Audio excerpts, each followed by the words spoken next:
Well, indeed, the House of Representatives at some point had been, had expressed great concern over the security situation in the country and decided that they were going to hold a security summit. That summit, you heard the speaker there telling us about those who were invited to that particular summit, even though not all the members said that they were carried along when the summit held. But eventually, the summit did hold, and then they have the reports from the summit. And just recently, this week, the Speaker of the House of Representatives submitted the report of the summit and their recommendations to the President.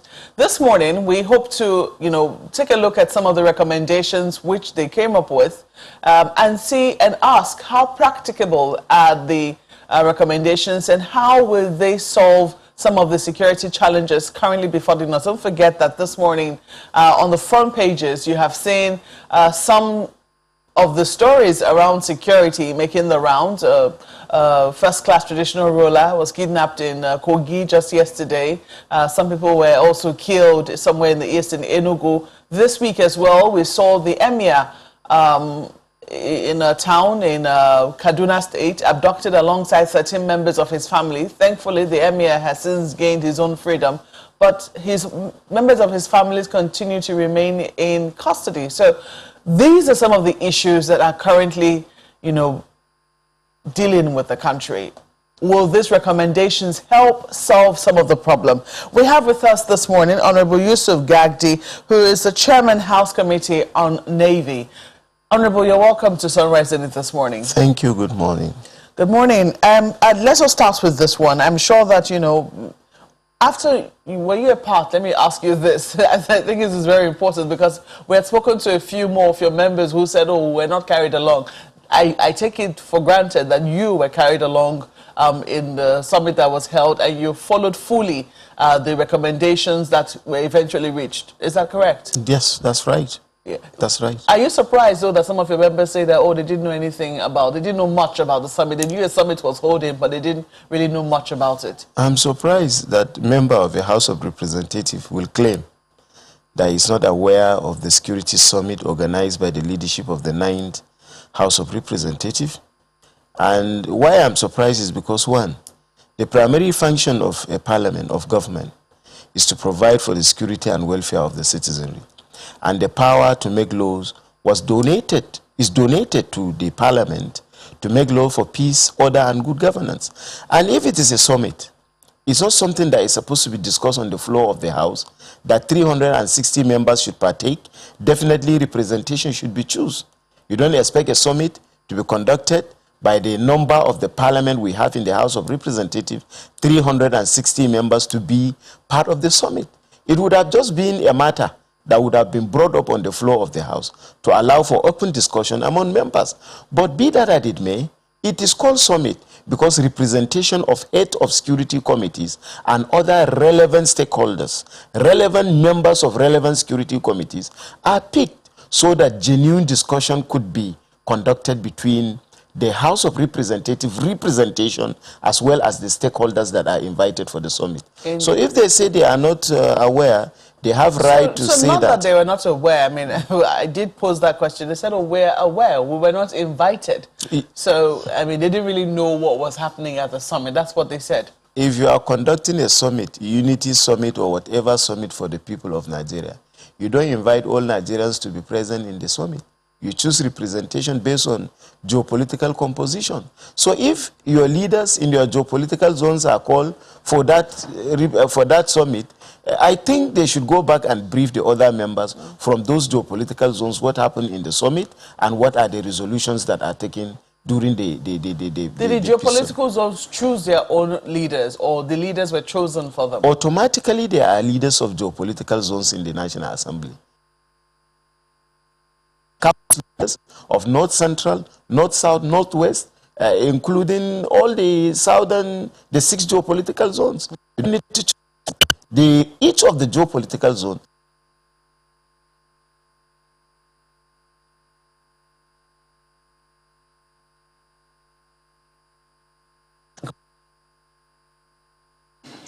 Well, I'm pretty sure that conversation will continue in a bit.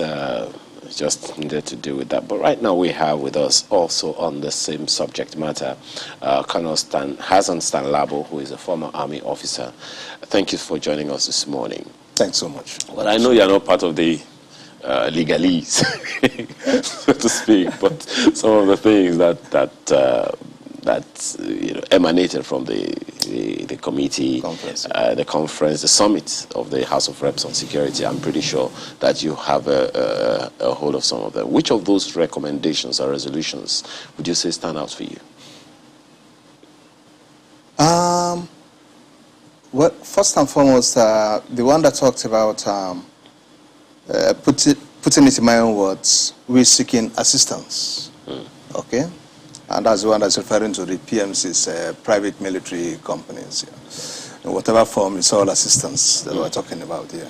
But some would wonder, I mean, why is that a way of saying that we are unable or incapable of handling our own issue? Well, in my own case, better put, it's a way of we saying, let's accept the reality on ground. And what's the reality on ground? We are overwhelmed. We seem not to be able to meet with the situation on ground. Our military needs some fixing in itself, and we cannot do that at the same time while fighting this war. Can we seek external assistance, see how we execute this war? When we are done with, we put our military in place. I'm saying our military needs some fixing. I'm not just saying that from the blues. Okay, I'm talking like somebody who has actually participated with this same military, and I know what the Nigerian army, and when I say army now, I'm using that in a generic term. I know what the Nigerian military is capable of. However, a lot has gone on wrong, which we all need to really sit down and fix. We cannot combine that fixing exercise with executing this war because we are in a haste to do away with this war. You know, looking at that particular provision, because I know the conversation has been on for a while, it says specifically to give immediate, now this is for the executive, by the way, you know, it's broken down into the legislative action and the executive action. This one says particularly, give immediate consideration to the use of private defense contractors for targeted security operations to combat insurgency and terrorism especially. I know the talk has been about, you know, having policemen go with VIPs or accompany goods and all that. That should not happen. So there's been a lot of talk about having private security handle maybe VIP security or accompanying goods. But this is particularly for insurgency and terrorism. And it talks about private defense contractors. That's mercenaries, right? Yes, of course, that's the external assistance we're talking about. So this is not from Nigeria, this is from outside Nigeria? No, it's not from within, because let's face it, I run a security company, but statutorily we are not allowed to bear arms. So what role are you going to play in the Northeast? So automatically you'll be knocked off until the relevant law books are visited and you are empowered to carry arms and so on, and all the necessary things that should go along with it. So invariably, we are knocked off. But I'm only saying that I belong to that group that feel, look, I think we need some external assistance. We are losing Nigerians on a daily basis. Only on Sunday, way back in my village, Zango cut off. I know what happened. It's already going viral now in the social media. Okay? Killings and so on and all sorts of things. We can't keep going on this way, except if you're not feeling the pinch. But there are those who also think that, you know, engaging mercenaries might make us vulnerable as a nation. In what sense? I don't know. I mean, you tell me. Good. You know, there are those who feel that, look, if you invite mercenaries, you know, into the system, we will have to definitely give them certain information, which, you know, might make us vulnerable. Look, my brother, we are a sovereign nation. If we are bringing in mercenaries, we work out the rules of the game that will be abided with between us. Okay? And about the issue of we being vulnerable because some level of your classified information will be given out. Are you telling me that all the foreign missions in this country, in fact, even the information some of these countries have about you, use as a citizen, don't even have them? What are we talking about? Look, let's call a spade a spade. Okay? There are certain things which you cannot help but to compromise and get certain things done. So, the Honorable was talking about representation across, geopolitical zones, and I think it's quite important because what you face in your geopolitical zone will clearly different from what is being faced in another person's geopolitical zone, Right. which is why it's important to have at least representation from those areas so they can chip in and say, well, maybe mercenaries will work for you because you're facing terrorism and insurgency, but maybe what might work for me is suppression, what's happening in the area, maybe farmers, herders issues or, intercommunal clashes and the rest. For your area, because you mentioned Zango Kataf, and that, what is trending on social media is really sad. Looking at those recommendations, do you see anything that addresses the particular things you face in your geopolitical zone? I would probably say the introduction of technology into the battle space.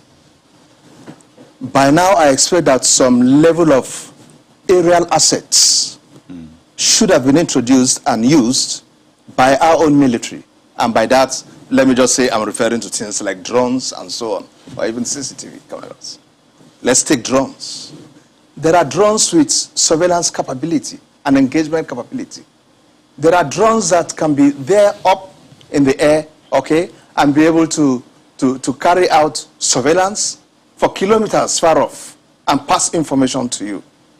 Okay? There are drones which, if deployed in a place like Bada, will be able to avail some level of surveillance and even engagement capability for troops in places like Masari, in places like Kukua, in places like, you mentioned it, there are lots of, Ateke, and so on. All right?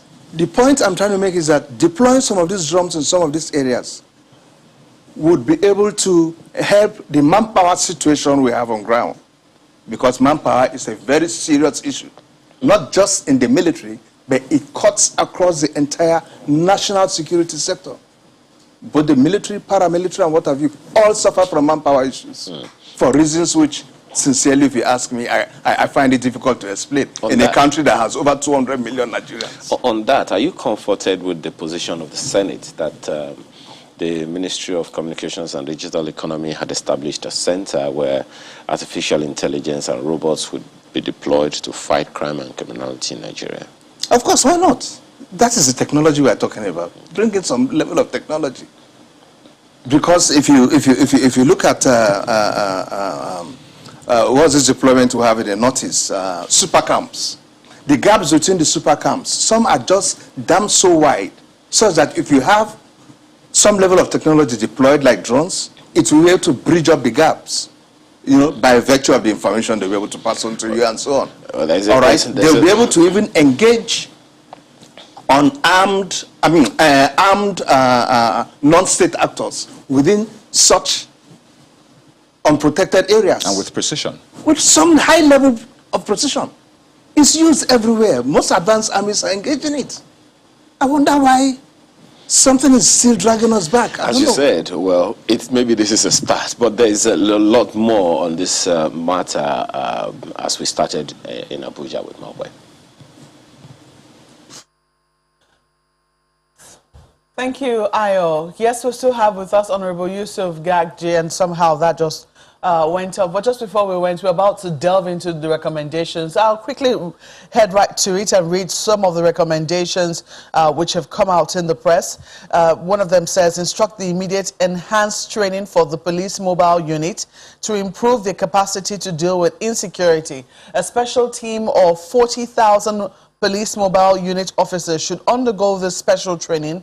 1,000 should then be deployed to every state for immediate operations.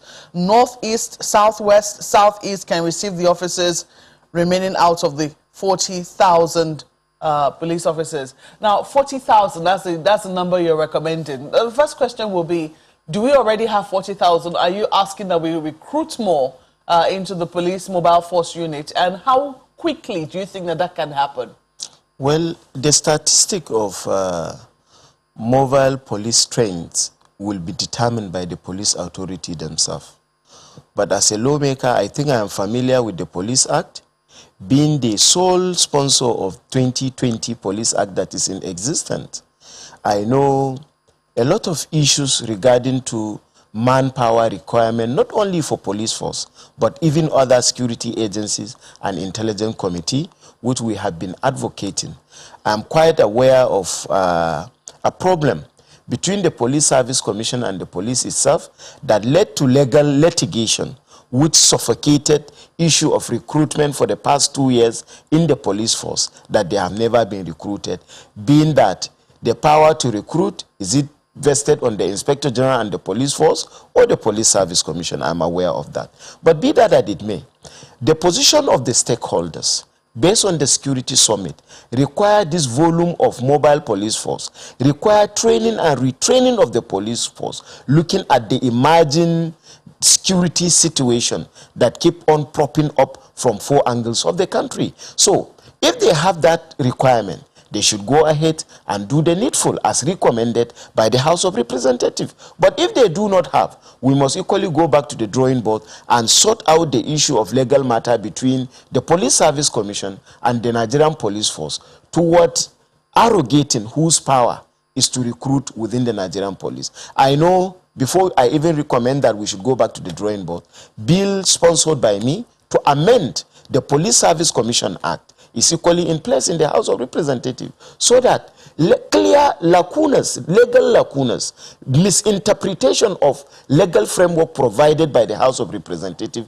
will be addressed, as well as giving whoever agencies the power to discharge its duty without any interagency rivalry, which is one of the recommendations of the committee. And when we get there, I will be able to talk about it. You also want a new team to be created under the Nigeria Police Force to train and work with the guards of Nigeria's forest. The unit will collaborate with the current forest guards who will remain under the control of states. That's one of the things you're recommending. And you also want to encourage intelligence agencies working with the NSA and the Chief of Defense Staff to initiate a screening and vetting program of all frontline officers of the Nigerian military to fish out moles and double agents who have so far compromised most efforts at combating insecurity and win the war against insurgents and terrorists. Yes. Now, how easy is this one going to be, to fish out moles and double agents? You see, this summit has a multidimensional approach. One, the one that goes to the public geared toward the presentation of report by Right Honorable Femi Bajabiamila to Mr. President. The other segment of it is what are the aspects of the security summit that is supposed to be implemented by the House of Representatives or the National Assembly itself. Yesterday, about 5-6 bills, I want to link it to what you are saying, came up on the floor of the House. For second reading, debate were conducted on those bills, because you cannot take responsibility of securing the defects in our security architect without amending the legal framework that establishes those security agencies. We have 6 bills. One, we are talking about the Armed Forces Act, which passed through second reading yesterday. I'm the co-sponsor of the Armed Forces Act.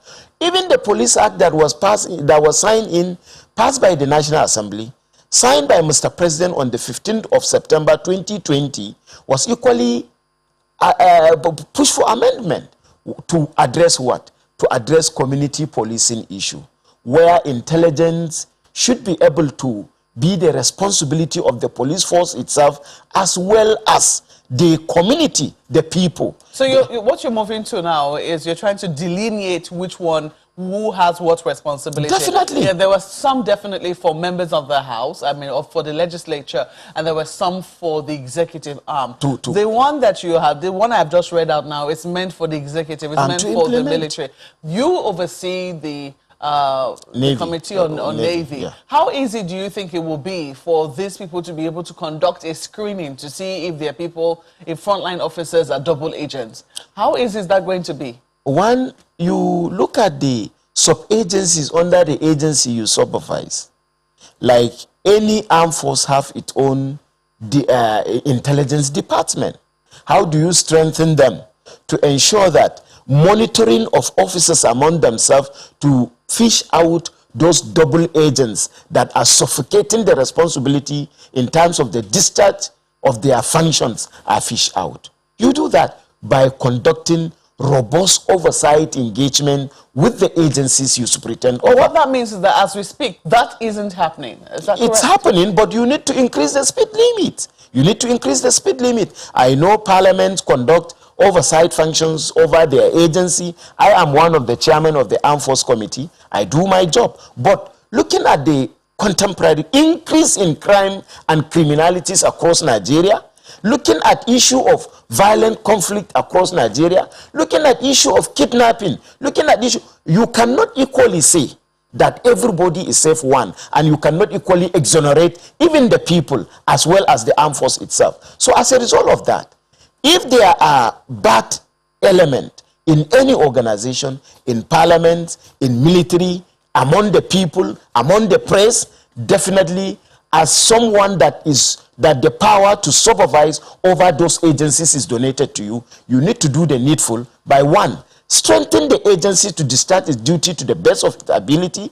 Two, putting surveillance over those agencies to ensure that they don't cover up for certain element among themselves who are bringing them, who, if they move 2 steps forward, they bring them 4 steps backward. I think by discharge of robust oversight function, I know why I selected the word robust. There used to be oversight function, but the 9th House of Representatives, at the risk of sounding immodest, the House Committee on Navy, I have done the needful by visiting all naval commands and formations across the country. I know details about issue of pirates, how arms and ammunition, people are using the maritime environment to import arms and ammunition within the country. So when we do this function with the collaboration of few elements among the security agencies who are aiding some of those activities that is against the peaceful coexistence of this country, with equally the collaboration of businessmen in this country. So if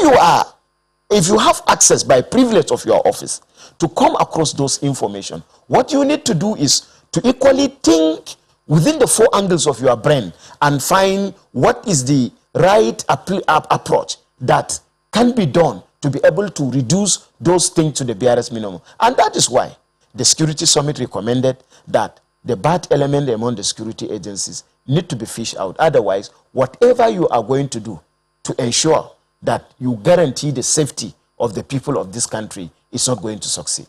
Well, let's see what Colonel Stan-Labo has to say about that. Let's flip this to Lagos now. Gentlemen. Thanks, Mark. Well, Colonel, you've listened to the Honorable, and I mean, we wanted to establish that first and then come to you and first get your thoughts on, I mean, this process, the summit, and then the recommendations that came out. And hearing the Honorable speak about some of the recommendations, the ones that the legislators have to do, the one that the executive has to handle.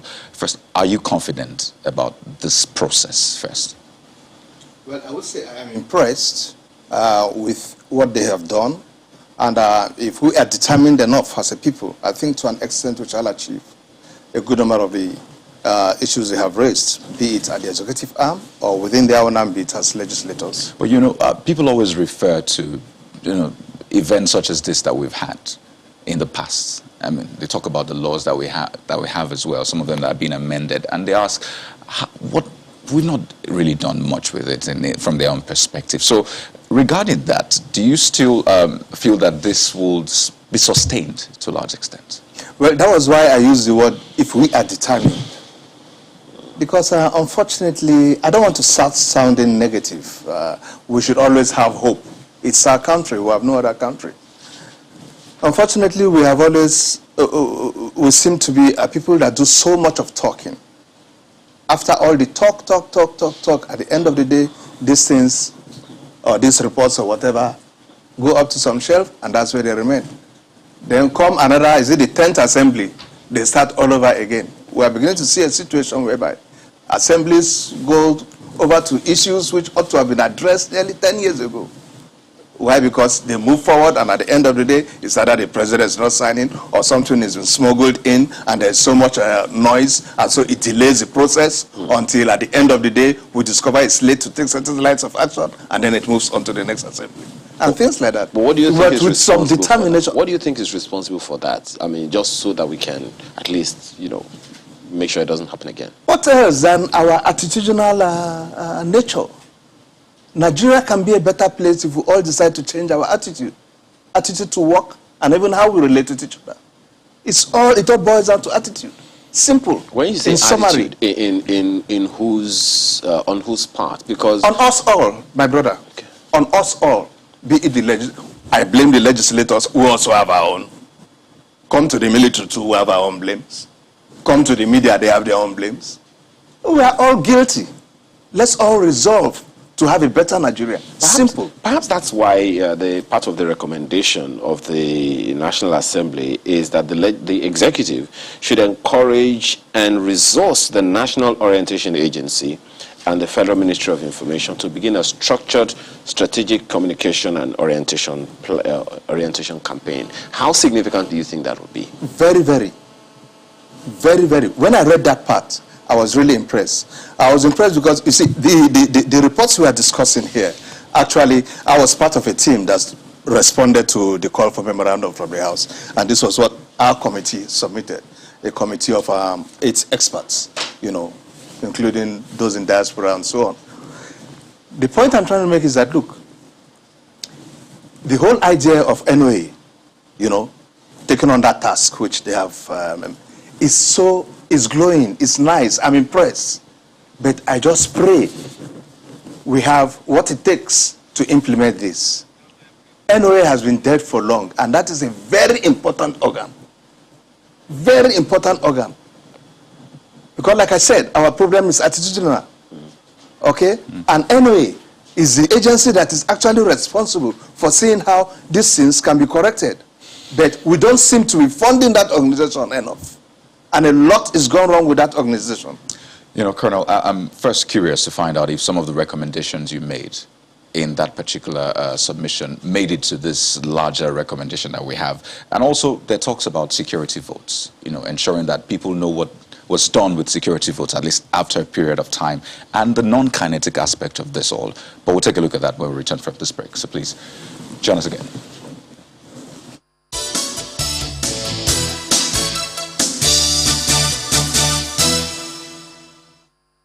Former Army officer Colonel Hassan Stan-Labo is still with us in our Lagos studio discussing the recommendations from that security summit at the House of Representatives.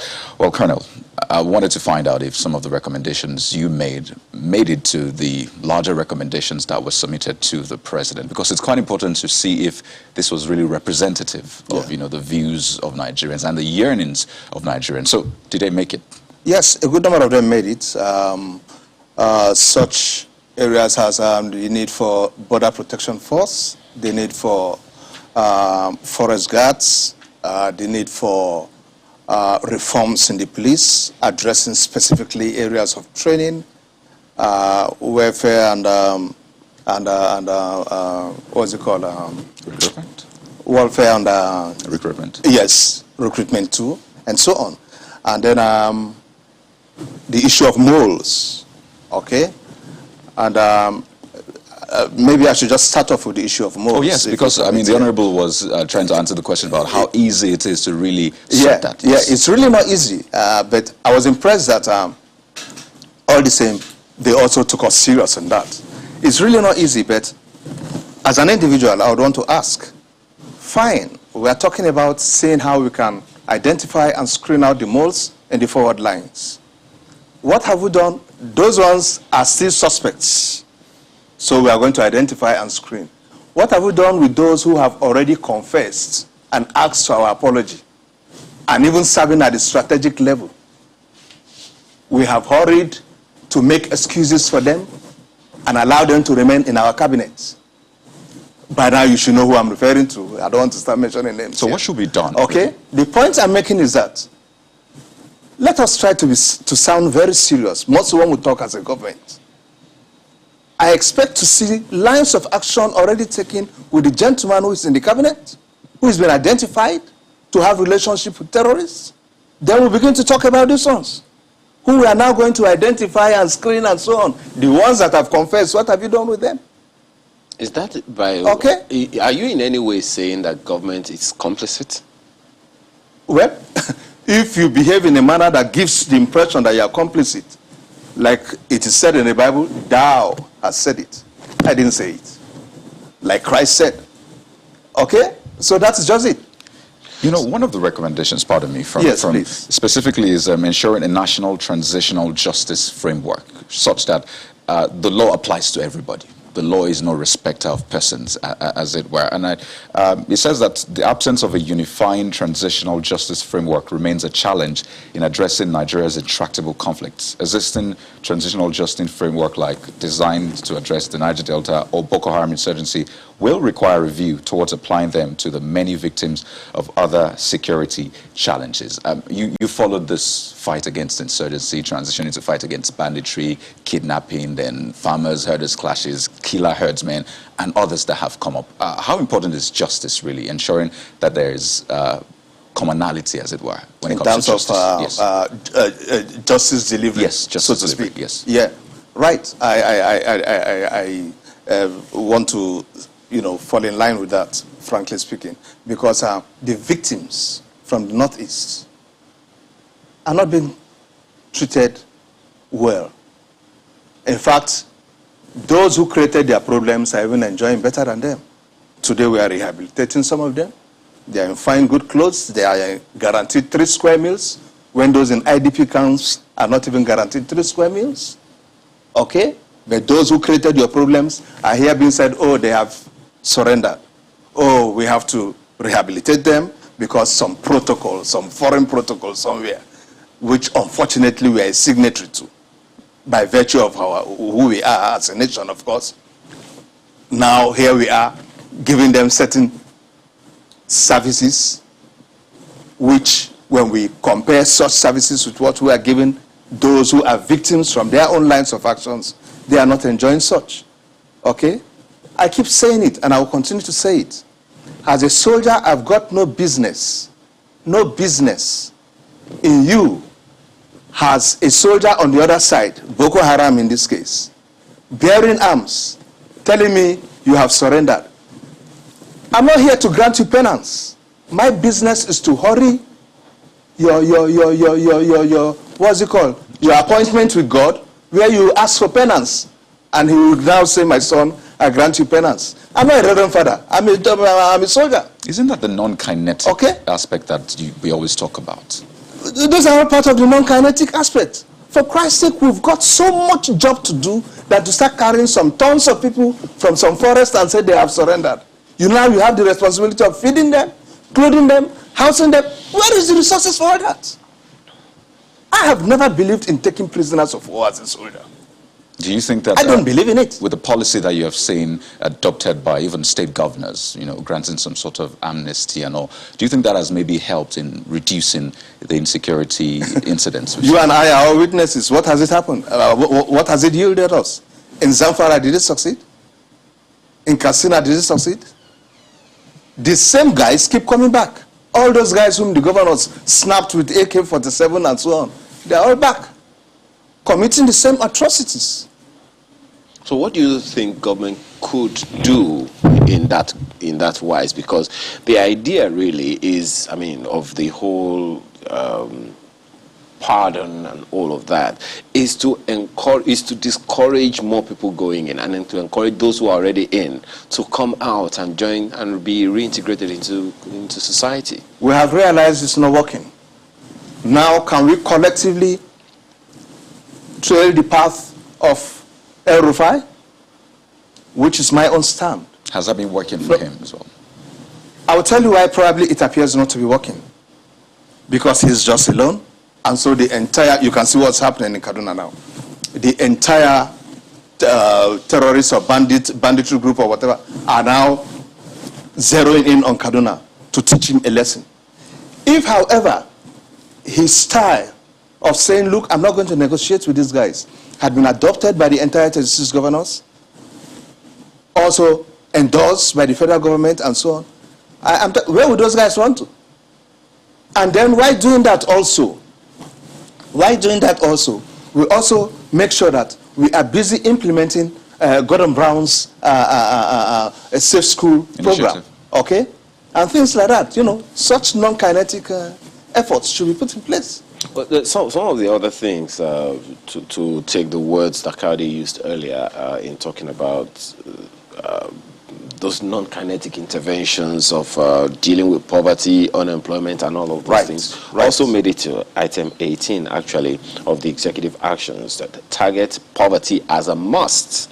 That's the way it's put there. Poverty is the main driver for all the insecurity issues currently prevalent across the nation. So we knew this.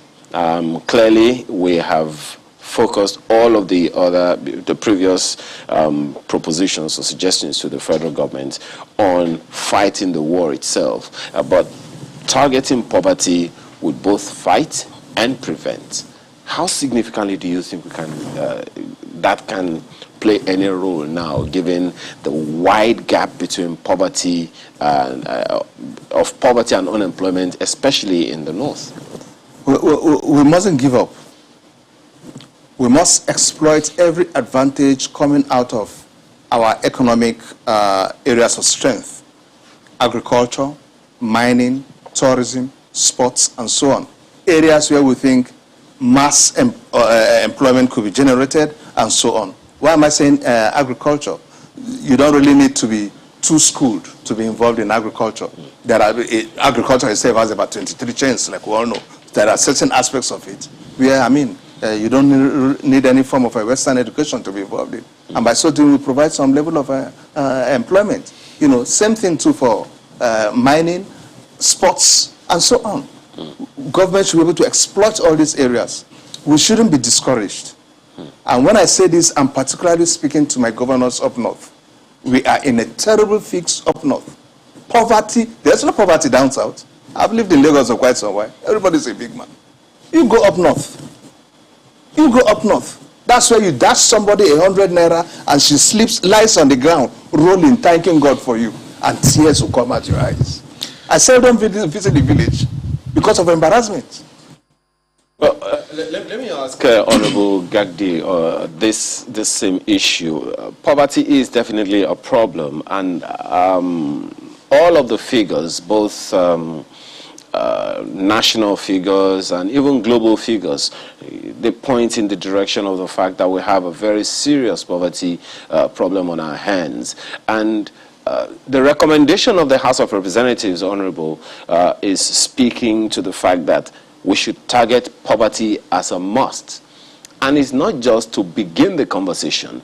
The challenge has always been that of sustainability. What's the recommendation as part of the, what your recommendation of this point? How do you suggest that government, whether at the federal level or at the state level, should address this? Most certainly, since the presentation was made to the president, there has to be some collaboration with governors. What's the planning or what's the thinking in that regard? Well, thank you for asking me this and tying me to a particular recommendation of the Security Summit. Because in my opinion, we shouldn't deviate from discussing the core issue, which is the Security Summit of the House of Representatives. To be talking about political issues, I will not agree to venture into that. But to talk about the poverty, which was one of the core recommendations of the Security Summit, I will tell you without any fear of contradiction that we are conscious of our responsibility. I always try to justify my stand based on provision of the law. Section 12(2)(b) of the Constitution of the Federal Republic of Nigeria spell out clearly that the primary purpose of government is for the welfare and security of the citizenry. And to talk about the welfare, which is key, which is the first thing that the Constitution mentioned, government need to take it serious. Part of the problem why this country is into this security dilemma is because of the rising level of poverty. If government live up to expectation at both states, local government and national level, not if I talk about government, I'm not talking about it is inclusive of present and past government.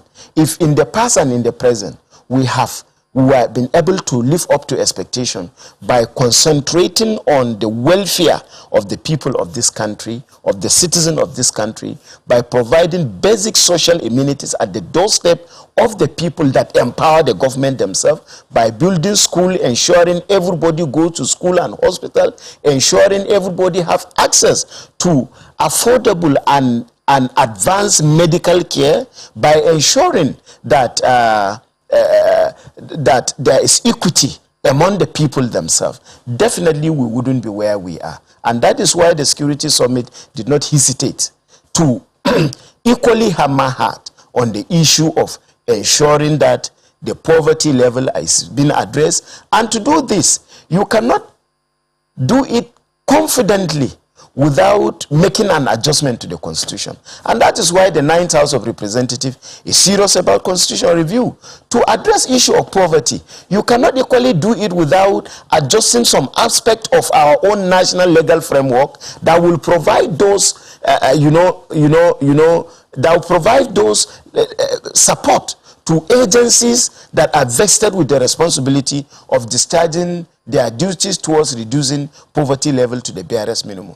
And you cannot do that without adjusting the Constitution in such a way that the powers of the House of Assemblies at the different states will be in such a way that they are independent, that again you cannot do it without ensuring that local government is autonomous, where resources voted to each tier of government is sent to the people that are supposed to benefit from those Honorable. So some people will say that all of these other things that you're talking about, they're political. I mean, at the end of the day, to get them done, you'll have to play the politics, in-house and also outside of the house. Because what I mean by political yeah, is in the same context you are talking about. But the political I'm talking about that I may not venture into is to talking about Security Summit and mixing it up with actions of government that have no relationship with Security Summit is what I'm talking about. But each action of government is political.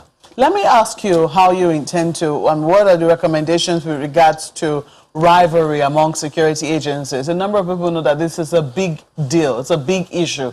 What is the House recommending, and how do you think that, because it was not a joint thing done with the Senate, how will your recommendations be carried along, be carried also by the Senate? I'm sure they're also interested in helping to solve the security issues. Do you have an understanding in National with the other chamber? In National Assembly, the House of Reps is not in competition with the Senate of the Federal Republic of Nigeria, and vice versa. There are laws initiated by Senate. We operate by a cameral system of legislature. House of Reps must not know the process that Senate will initiate a bill and translate it to reps for concurrence. So also some legislation that emanate from House of Representatives, you must not place the Senate on notice before you transmit those legislation that are passed by the House of Representatives to the Senate. They are dealt with based on their merit. Whenever issue emanates that have the potential of scoring some defect in this country from either the Senate or the House of Reps, we deal with them on their merit. If it is finished from the House of Reps, translated to the Senate, Senate will look at it in the merit. Where they have adjustment, they do adjustment, and at the end of the day, conference committees sort out those issues. But you know why I'm asking you this question? Yeah. Because we all know that the security situation is a bit urgent. One of the reasons why the House held this particular summit is because they felt pained, and it was seen that previous recommendations had not really held weight. One of the things you sought to do was press home the urgency of the pain which you were feeling, and to do something about it. If we know that it's still going to go through a process, and we know that something will not become law until both chambers of the National Assembly have assented to it, the question will be, did you have an agreement, did you have an understanding with the Senate to say, look, if we do bring this here, how quickly will you be able to attend to it, considering the urgency of the situation that faces us? That's the question I'm asking. Yes, the Senate are conscious of the security situation in Nigeria too. They have priority. National Assembly, 9th House of Reps, have agreement among ourselves. So quickly, that security issues. So quickly speak to the issue of rivalry then. Yes, rivalry. That's why we are addressing this security summit came up last month, and from last month till yesterday, the House of Representatives have initiated 6 bills. These bills are geared towards solving the interagency rivalry among the security agencies in the country. And the bill have passed second reading yesterday.